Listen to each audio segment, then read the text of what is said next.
hadir, tidak ada yang halangan. Baik, belum kita lanjutkan untuk memasuki materi pembelajaran pagi ini. Silakan pada ketua kelompok, ketua kelasnya Salbiah untuk memimpin doa. Sebelum belajar, mari kita berdoa. Berdoa dimulai.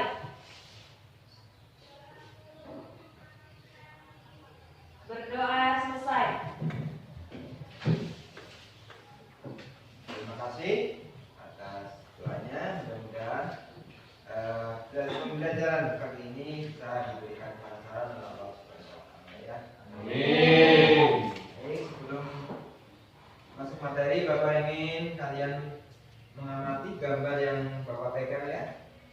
Yang pertama ada gambar kitab apa ini? Al-Quran. Coba kamu pahami dan kamu gali apa yang terkandung di kitab suci Al-Quran ini. Siapa yang bisa menjawab? Jawab. Ya, silakan. Saya. Sebagai petunjuk umat. Sebagai petunjuk umat. Ya, boleh. Siapa lagi yang bisa menjawab? Sebagai sumber hukum, ya. Nanti kita akan jelaskan. Terus yang kedua ada gambar orang sedang berwudu. Orang sedang berwudu. Apa kaitannya dengan Al-Quran tadi? Kita suci Al-Quran. Sebelum membaca Al-Quran harus suci dulu, Pak. Ya, masuk. Siapa yang bisa menjawab lagi?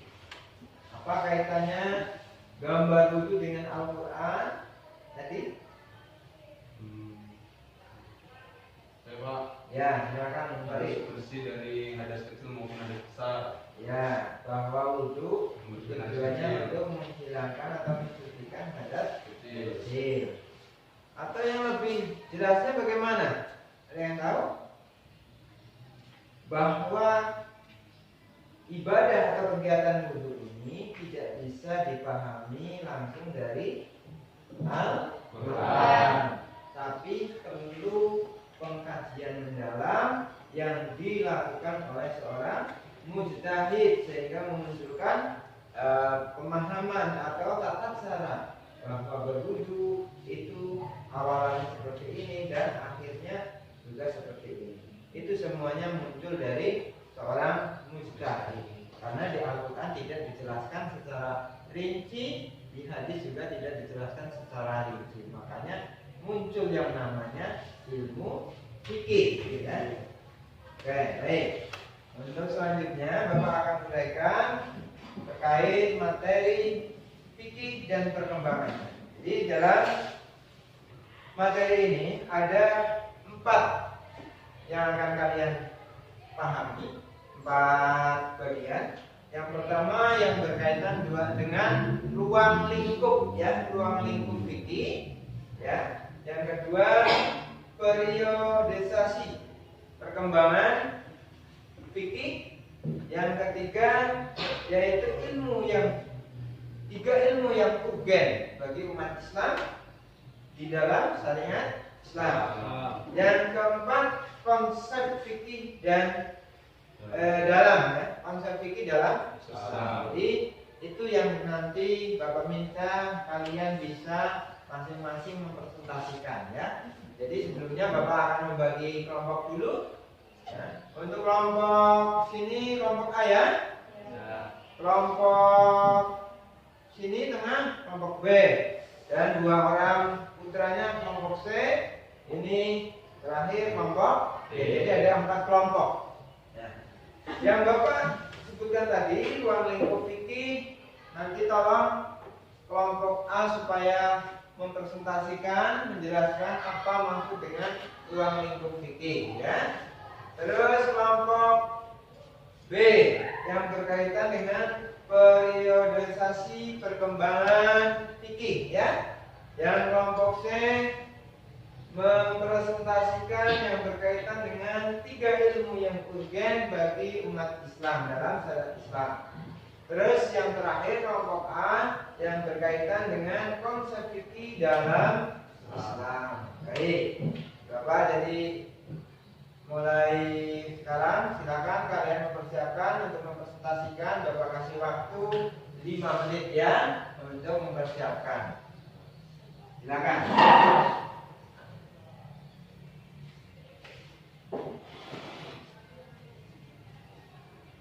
Baik Pak, saya akan mempresentasikan. Sudah siap kelompok A? Siap sudah Pak. Oh ya, silakan kelompok A untuk mempresentasikan tugasnya. Assalamualaikum warahmatullahi wabarakatuh. Waalaikumsalam warahmatullahi wabarakatuh. Saya dari kelompok A akan mempresentasikan ruang lingkup fikih. Ruang lingkup yang terdapat pada ilmu fikih adalah semua hukum yang berbentuk amaliyah untuk diamalkan oleh setiap mukallaf. Orang mukallaf yakni orang yang telah diakil balik dan mempunyai hak dan kewajiban, yaitu yang pertama, hukum bertalian dengan hubungan manusia dengan Khaliqnya. Kedua, hukum-hukum yang bertalian dengan muamalat. Ketiga, hukum-hukum munakahat atau pernikahan. Yang keempat, hukum jinayah atau hukum perdata. Sekian presentasi dari saya. Wassalamualaikum warahmatullahi wabarakatuh. Iya, tepuk tangannya teman-teman. Luar biasa. Pada sesi tanya jawab dari teman-teman semua, ada yang mau bertanya, dipersilakan. Oke, kelompok A dipersilakan. Assalamualaikum warahmatullahi wabarakatuh. Waalaikumsalam warahmatullahi wabarakatuh. Saya dari kelompok A yang bertanya kepada semua kelompok. Apa yang dimaksud dengan ilmu tauhid? Oke. Terima kasih. Dari kelompok A memberikan pertanyaan. Pertanyaannya adalah apa yang dimaksud dengan ilmu tauhid? Dari kelompok mana yang akan menjawab? Saya berdetak. Oke, dari kelompok C dipersilakan. Baik, assalamualaikum warahmatullahi wabarakatuh. Waalaikumsalam warahmatullahi wabarakatuh. Baik, saya dari kelompok C akan menanggapi pertanyaan dari kelompok A tentang apa itu ilmu tauhid. Ilmu tauhid yaitu hukum atau peraturan-peraturan yang berhubungan dengan dasar-dasar keyakinan agama Islam yang tidak boleh diragukan dan harus. Oke, kita masuk ke pertanyaan selanjutnya. Kelompok mana yang akan memberikan pertanyaan? Ayo, moderator. Ya, dipersilakan. Saya dari kelompok D akan memberikan pertanyaan kepada semua kelompok. Jelaskan dalam fikih yang berkaitan tentang hukum syariah. Ya, bagus sekali pertanyaannya. Kelompok mana yang akan memberi jawaban? Ya, silakan. Yaitu ilmu yang berkaitan dengan perbuatan manusia, baik dalam bentuk perintah, wajib, larangan, haram, pilihan, mubah, anjuran untuk melakukan sunnah, maupun anjuran agar menghindarinya, makruh, yang didasarkan pada sumber-sumber syariat, bukan akal atau perasaan. Ya, baik. Bagus sekali jawabannya dari kelompok A. Apakah bisa diterima dari kelompok D? Oke. Terima kasih kepada semua yang sudah memberikan pertanyaan pada diskusi hari ini. Ada yang bisa menyimpulkan diskusi pada hari ini? Dipersilakan. Ya, kelompok C. Ya baik, saya akan menyimpulkan tentang materi pada pagi hari ini. Yang pertama yaitu tentang ilmu tauhid, yaitu hukum atau peraturan-peraturan agama Islam yang berhubungan dengan Allah Subhanahu wa taala. Lalu yang kedua tentang mujtahid. Mujtahid adalah orang yang beristihad atau orang yang menggali Al-Qur'an dan hadis. Yang ketiga tentang ilmu hukum syariah yang berkaitan dengan perbuatan manusia baik dalam bentuk perintah wajib, larangan atau haram, pilihan atau mubah, anjuran untuk melakukan sunnah maupun anjuran agar menghindarinya, larangan atau menghindarinya atau makruh yang didasarkan pada sumber-sumber syariah bukan akal atau perasaan. Baik, sekian kesimpulan dari saya. Wassalamualaikum warahmatullahi wabarakatuh. Waalaikumsalam warahmatullahi wabarakatuh. Ya, tepuk tangannya. Oke. Oke, terima kasih diskusi hari ini. Selanjutnya saya serahkan semuanya kepada Bapak Amin. Nah, priorisasi perkembangan fikih. Jadi perkembangan fikih ini mulainya dari zaman Nabi Muhammad SAW. Sedangkan di zaman Nabi ini ada saat waktu Nabi Muhammad masih di kota Mekah, ya. Terus zaman Nabi Muhammad setelah pindah atau hijrah ke Madinah. Terus setelah Nabi Muhammad wafat, ada periode zaman sahabat, ya. Saat itu sahabat kalau mencari sesuatu hukum yang tidak dijumpai dalam Al-Quran dan hadis, maka para sahabat mengambil keputusan dengan cara ijtihad. Nah, ijtihadnya para sahabat ini disebut dengan ijma, ya, ijma sahabat. Terus setelah sahabat sudah wafat, muncul periode tadwin, yaitu zamannya para imam-imam mujtahid yang tadi sudah dijelaskan atau dipresentasikan sama kelompok B, ya. Ada 4 mazhab yang muktabar atau bahasa enaknya yang bisa diikuti oleh orang-orang Islam dalam pemikirannya, ya, pemikirannya dalam menggali hukum dari Al-Quran yang bisa diikuti ada 4 mazhab. Yang pertama siapa? Mazhab Imam Syafi'i, terus Maliki, Hambali, dan Hanafi.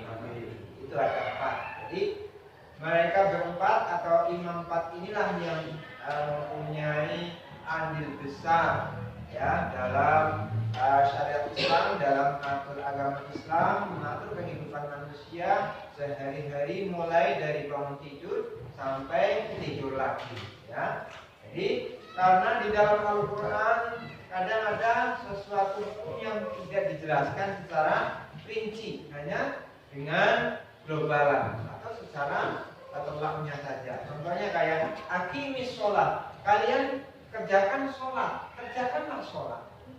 Al-Quran tidak menjelaskan bahwa sholat itu harus diawali dengan takbiratul ihram, membaca Fatihah, terus duduk di antaranya 2 sujud. Itu tidak ada di Al-Quran. Nah, terus para imam itu mencari keterangan tersebut lewat hadis. Ternyata di hadis juga tidak ada kejelasan yang lebih rinci. Akhirnya para imam mujtahid tadi menggali hukum, ya, memperluas hukum, menjabarkan dengan pemikirannya sendiri. Sedangkan mujtahid ini tidak semua orang bisa, ya, karena di antara syarat-syaratnya mujtahid, satu yang paling berat harus mempunyai disiplin ilmu minimal 15 ilmu. Yang paling berat yaitu ilmu laduni, karena ilmu laduni ini adalah ilmu yang tanpa dipelajari. Jadi Allah yang memberikan salah satu. Makanya tidak semua orang bisa menjadi mujtahid. Nah, yang selanjutnya yaitu periode taklid.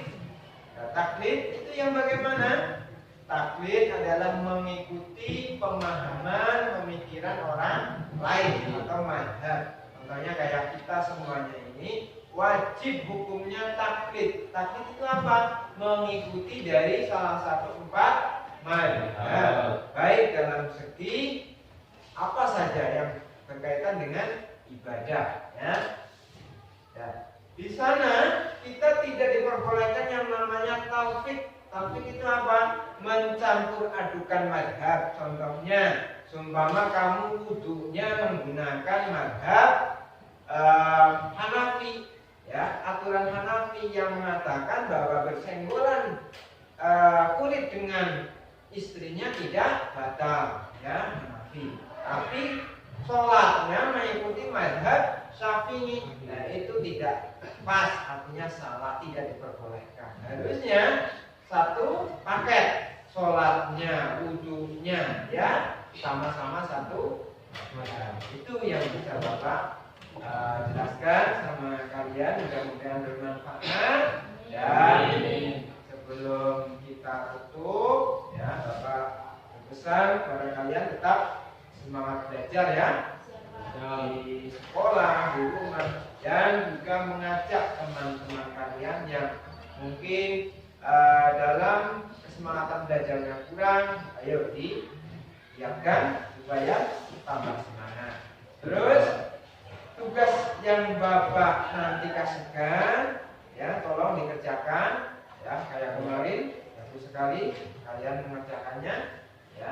Dan nanti Bapak mengirim juga lewat WA lagi ya, karena yang lebih simpel, lebih praktis lewat WA. Nanti Bapak kirimkan lewat WA tugas yang akan kalian kerjakan di rumah. Dan nanti pas pertemuan yang akan datang, Bapak minta dikumpulkan tugas itu ya. Baik, paham semuanya ya? Paham. Mari kita tutup bersama pertemuan pagi ini dengan ucapan Alhamdulillah. Dan yang terakhir